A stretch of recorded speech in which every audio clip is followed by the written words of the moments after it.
consultations, staffers across the country took to the streets demanding the immediate scrapping of the retrenchment process. The Communications Workers Union is calling for the board to be dissolved and for the SABC to be placed under administration. The ANC, whose members marched in solidarity with SABC staff, are adamant no worker should lose their job. However, the SABC maintains retrenchments will help reduce the wage bill, which is one of the conditions contained in the bailout from the National Treasury.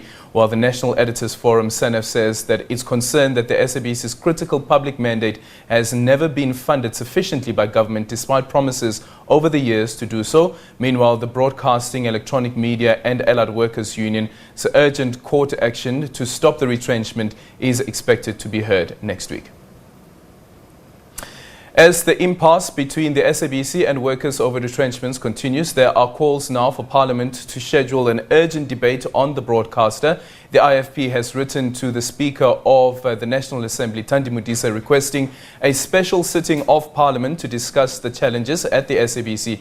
The SABC has announced the suspension of the redundancy letter for a week, saying it wanted to allow stakeholders to further engage and explore other ways of ensuring the financial sustainability of the public broadcaster. The IFP has written a letter to the Office of the Speaker requesting a debate of national importance on the issue of what is happening at the SABC. Although there have been discussions between the board and Labour and other parties, we feel that these are not being resolved adequately in a fair manner that will benefit South Africans as a whole. The SABC is a public broadcaster, and we feel that by bringing this debate on a national stage, all political parties will be allowed an opportunity to present their views and their opinions on how this matter could possibly be resolved. As the IFP, we feel that both the board and the staff are conflicted in this matter because each one is looking at their own interests, and possibly an independent human resources consultant needs to be engaged as urgently as possible to come up with a report on what is the adequate staff complement for the SABC.